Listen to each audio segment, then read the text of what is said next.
Excelsior! Na última segunda-feira do dia 23 de junho aconteceu o evento Superman no Rio no Cine Odeon, evento que reuniu os protagonistas do filme do Superman, David Corenswet e Rachel Brosnahan, que interpretam Superman, Clark Kent e Lois Lane respectivamente, e também o diretor-roteirista do filme, James Gunn.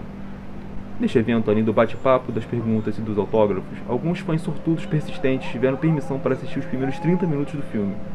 E nós, do canal Excelsior, fomos agraciados com essa possibilidade, e hoje vamos contar tudo para vocês.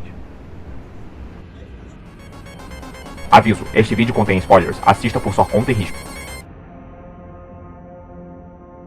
O filme começa logo depois da logo já icônica do novo DC Studios, com o Superman da Era de Ouro arrebentando de forma impossível as correntes que o amarram. A primeira cena em si são os planos da paisagem em Svalbard, Noruega, exatamente o local onde a equipe de Superman foi para takes adicionais. Conforme vão alterando os planos da paisagem perpetuamente mutável, um title crawl surge, como uma cinebiografia.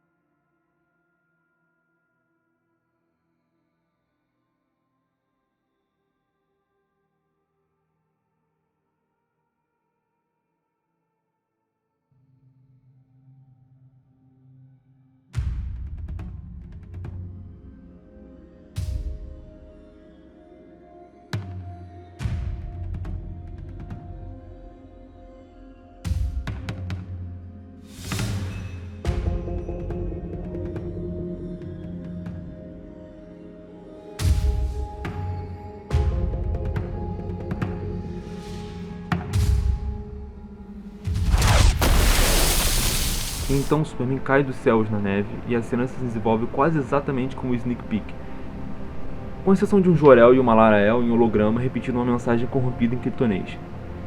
Eles estão apresentando essa mensagem repetidamente e também, de certa forma, meio corrompida, dentro da Fortaleza da Solidão, ali enquanto ele é carregado pelos robôs. Os pais de Kal-El são interpretados por Bradley Cooper e Angela Sarafian. A mensagem em conjunto serve de propósito para Superman. Conforme a mensagem vai sendo repetida, o robô número 4 traduz para Kal-El.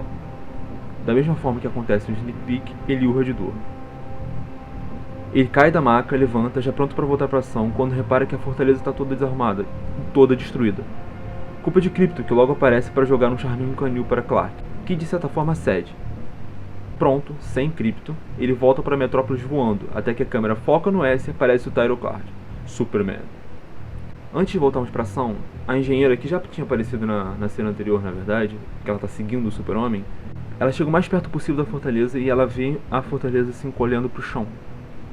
Então ela marca aquela localização para o Lex Luthor ver mais tarde. Já corta imediatamente para o martelo de Borável continuando com o caos, atacando principalmente agora o prédio da Lord Tech. Corta para a torre da Luthor Corp, em uma sala de controle cheio de monitores com funcionários. A câmera corre pelos funcionários até chegar em Luthor, que nota o Superman voando de volta.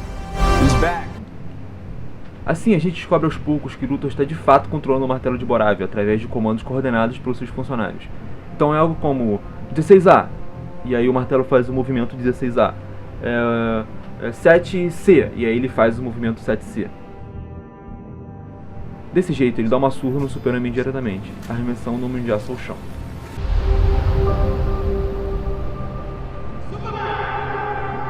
Já largado como um escombro, como um anjo caído, Superman fica largado no buraco até que um ambulante oferece essa assistência.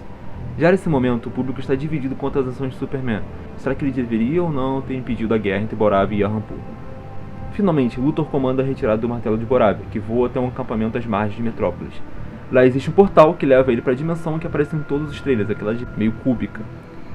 Nessa dimensão, há um outro portal idêntico que está direto para o salão de monitores da Luthor Corp.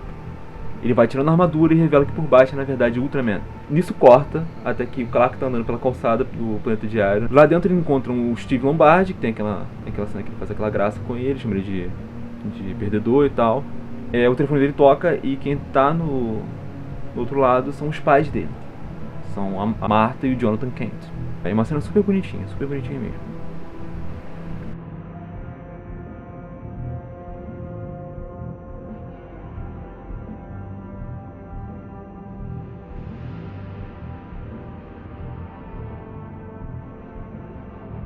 Até que a televisão chama a atenção deles, que nela o líder de Borávia reclama que um super-herói americano, como o Superman, interviu de Borávia, sendo que Borávia é parceira dos Estados Unidos, então seria uma interferência por um parceiro de Borávia, o que ele considera inaceitável. Enfim, corta pra Lois chegando no apartamento dela, à noite já, e ela se depara na verdade com Clark preparando um jantar pra eles.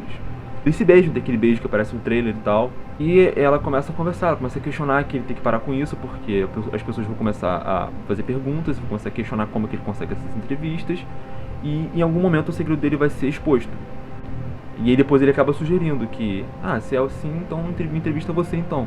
Até que ela fala, tá bom, então pode ser agora? E ele fica meio que assim, na merda.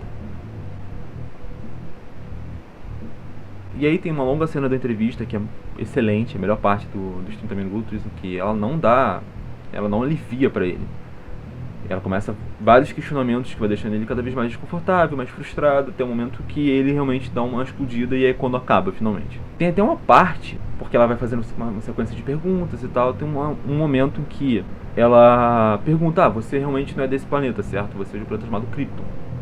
Eu não lembro exatamente se ela menciona Krypton, mas dá pra ver claramente que o Clark não tá 100% confortável com as pessoas pensarem nele como alienígena. Acho que principalmente que a Lois não pense nele como ser humano. O que ele é, né? Vamos combinar, é o que ele é. Mas pode ser arco do personagem se entender como ser humano, mas ele é de fato um ser humano, por mais que ele não seja biologicamente ser humano. Depois a cena termina, e ela termina meio pra baixo, porque a Lois diz que ela sabia que isso não ia dar certo, que ela não é feita para relacionamentos, que o Clark apenas aceita, meio cabisbaixo e, enfim, vai embora. Então eles chegam na fortaleza e faz um gesto, alguma coisa assim, e a fortaleza simplesmente aparece, se abre. E fica uma coisa meio duvidosa, porque como que o Lex conseguiu fazer isso? Fica claro pra mim nessa hora que o Lex já teve contato com a tecnologia do Super-Homem. Eles vão entrando, eles vão passando pelo corredor ali de entrada, e aí começa uma surra do Ultraman e da engenheira. A engenheira destrói boa parte deles, o Ultraman também destrói uma boa parte, também destrói uma parte também da fortaleza. E nisso o Lex vai entrando tranquilamente ali, até chegar na que seria a escrivaninha do Super-Homem, que é onde estão os cristais expostos, onde basicamente ele deve controlar tudo e deve ser onde ele passa a maior parte do tempo. Nisso o Krypto aparece, ele tem uma breve luta com a engenheira, ele dá aquela patada na cara dela, e a cara fica um pouco desfigurada. Mas eventualmente ele perde porque ela joga os nanorobôs no focinho dele, então ele fica meio sem conseguir respirar. Ele fica chorando e tal, uma parte muito triste, inclusive. E sim, eles terminam os 30 minutos do filme sem mostrar como que o Krypto sai dessa. Eventualmente a gente sabe que ele é capturado, ele é sequestrado, ele é levado pelo Lex.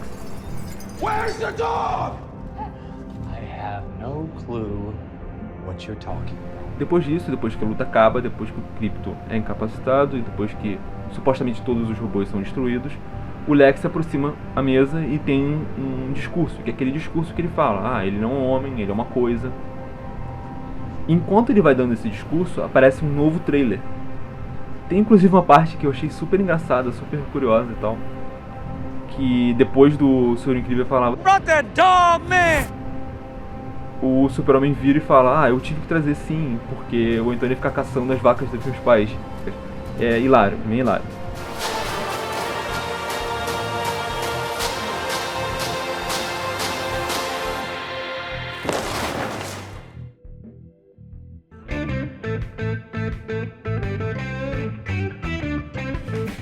James Gunn, pelo que parece, conseguiu produzir uma história quintessencial do Homem de Aço, e que por enquanto conversa tudo que eu entendo de Super-Homem. Mesmo tendo muitos personagens, tudo claramente gira em torno do Super-Homem, de forma que ele de fato parece ser essencial para tudo que acontece no filme. Gunn dirige um filme que é ao mesmo tempo inédito e reconhecível, com muitos elementos clássicos e modernos adaptados à sua própria criatividade e sensibilidade, como Krypto sendo um caos de cachorro ou a Fortaleza da Solidão sendo como um girassol, que é tão bela quanto fúnebre. Toda a dinâmica de Clark e Lois segue esse mesmo princípio. Ele não é necessariamente Era de Prata, pois a Lois não está constantemente tentando provar que Clark é Superman, mesmo que dê a impressão de que ela tentava antes de tudo. Nem é tanto pós-crise, pois a diferença entre Clark e Superman não é tão tênue, mas ambos David e Rachel estão no ponto, especialmente quando estão juntos. David é marrento e ingênuo como Clark, teimoso e compassivo como Superman. E Rachel é a Lois Lane, sem tirar nem pôr. Ela é esperta, ácida e sagaz. Sem dúvida, a química entre os dois está pau a pau com a química entre Terry e Kane, de Lois e Clark. Fica clara também a tensão sexual entre os dois, principalmente no início da cena da entrevista onde eles se beijam. Tipo, eles claramente têm tesão um pelo outro.